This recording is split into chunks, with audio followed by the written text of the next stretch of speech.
And now, Backstage Wife, the story of Mary Noble and what it means to be the wife of a famous star. As Mary waits in a New York hospital to know the outcome of burns she received when Claudia Vincent hurled acid in her face, she tries to remain calm and assured for Larry's sake.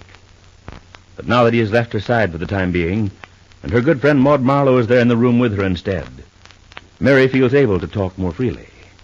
And we hear her say, Poor Larry is nearly out of his mind, worrying about how I'll look when they take these bandages off my face, Maud. Well, of course he is. Why wouldn't he be? He knows you got those burns helping to save his life.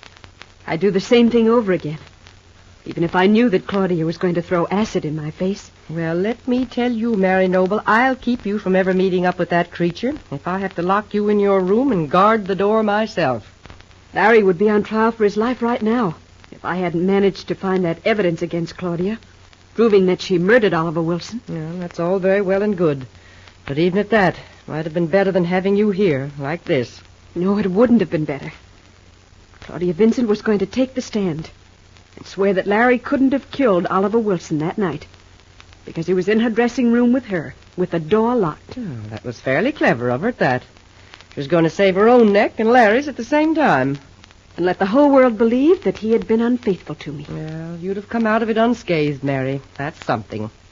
I couldn't bear it. Even this is better. Well, I hope so. The very thought of that creature doing this to you is infuriating. Larry told me that she's cracked completely since they arrested her. Since they proved that she killed Oliver. What do you mean they proved it? It was you and only you who found those gloves Claudia wore the night of the murder, and it was you who took them to the police. I was lucky to find them, Maud. If Claudia had been really clever, she'd have destroyed them long ago. Can't imagine why she didn't. She couldn't bear to throw away an inexpensive pair of gloves. Oh, well, it's all over and done with now. Larry is free, and you're here, swathed in bandages, waiting to find out just how effective Claudia's last insane gesture will turn out. I wish I could get some kind of assurance from Dr. Allen. He won't say anything at all, except that I must be patient. I must rest. And so you must, my dear. I know it's very hard for you, but there's no other way. And I feel sure that everything will turn out far better than you fear. These days, so much can be done with skin grafting and surgery. I mean, if that's necessary. Yes, I know. But that kind of thing is horribly expensive, isn't it? For heaven's sake, Mary, what difference does that make? Do you think there could ever be a thought of anything except your recovery? I know that Larry will want to do everything possible. But at the same time, you must remember what's happened to us, Maud. Now, what do you mean by that? Well, all the weeks that Larry has been in jail. All the money his friends Lester Jordan and the others have put up for his lawyer's fees. And now this. I don't see how he's going to manage. Well, you can just forget about that, Mary. The idea, I never heard of such a thing. This is Larry's responsibility from now on. You've done everything you could possibly do.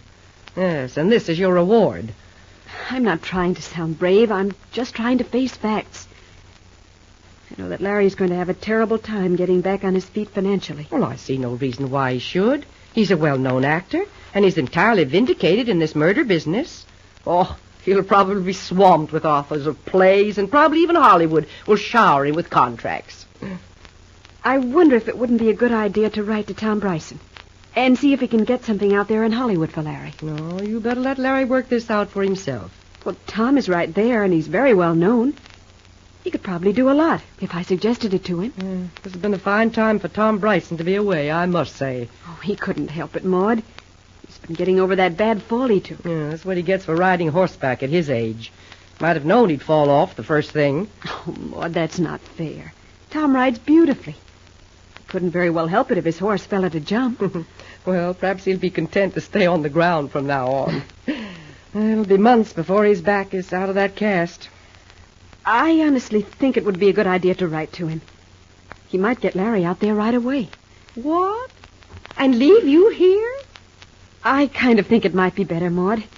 It wouldn't be so hard on Larry. And what about you? If it turns out to be very bad, well, at least I could break it to him gradually. I could prepare him for the truth. And perhaps we could make some arrangement about... What are you talking about now? Just what is all this nonsense? Listen, Maud. if I find out that I'm badly disfigured.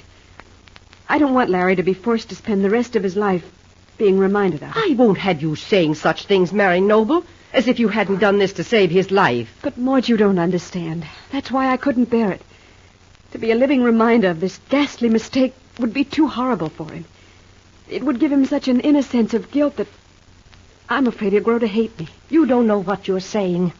After all you two have been through, why, to even suggest any kind of separation, even a temporary one, why, it's unthinkable. And don't you dare talk that way in front of Larry. I'm not going to. But I can't help feeling this way all the same. Mrs. Noble.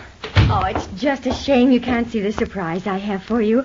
I can hardly carry all these roses. I declare I don't know where I'm going to put them. Well, who sent that walking greenhouse, nurse? I never saw so many roses in all my life. That's what I said when they arrived.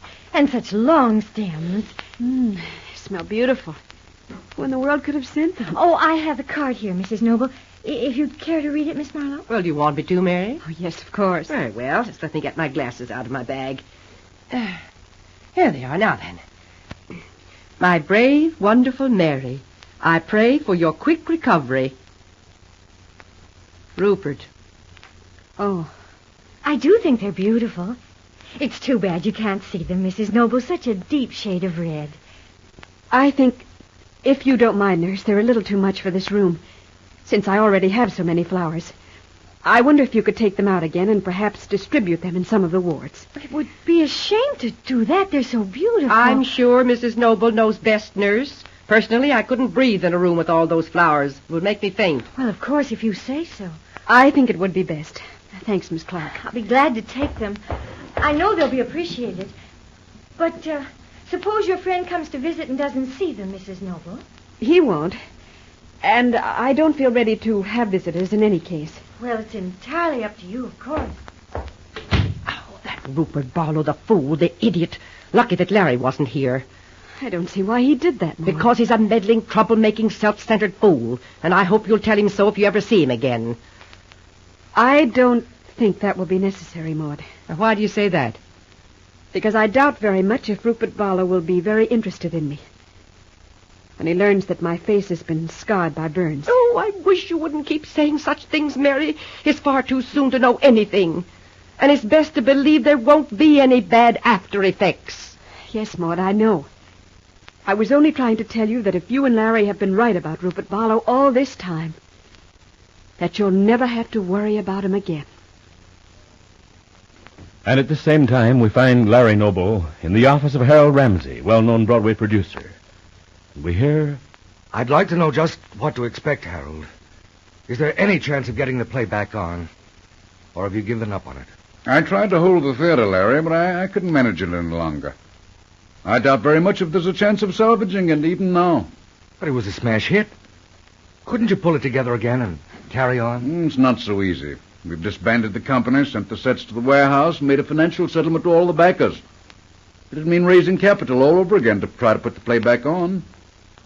I don't know about getting a theater. I don't think it'll be possible to get the Hamilton. I see. Well, that's pretty bad news for me, Harold. I need work. Need it very badly. I wish I could sound more hopeful, Larry. I'd like to put the play back on. We could recast the leading lady. Obviously, since Claudia Vincent is no longer available. It was a big mistake to get her into the cast. I shouldn't have listened to you when you suggested her in the first place. That's very comforting. I like to remember what a fool I was when I argued everyone into giving Claudia her big chance. I want to hear about it every day. Makes me feel like a great guy. Particularly with Mary in the hospital, possibly disfigured for life. Now, take it easy, my boy. Oh, sure. Take it easy. Everything's going to work out just fine. Thanks for your optimism, Harold. Now, just a minute, Larry. I haven't said it's impossible to get the play back together again. Just give me a few days, and I'll have a definite answer. Thanks. But I have an idea what the answer will be. So long, Harold. I have other calls to make. Now, don't fly off the handle, Larry. Let me investigate. Meantime, try to get a little rest. You've been through a tough time. You're all on edge. Things may not be as bad as they seem. That's right. They may be worse. Well, thanks anyhow. I've got to run along. Larry crams his hat down and walks through the outer office, wondering what he must do now. Somehow he will have to find a way out of his financial difficulties without adding to Mary's burden of worry. Well, be sure to be listening tomorrow to Backstage Wife, the story of Mary Noble and her husband Larry Noble, famous Broadway star.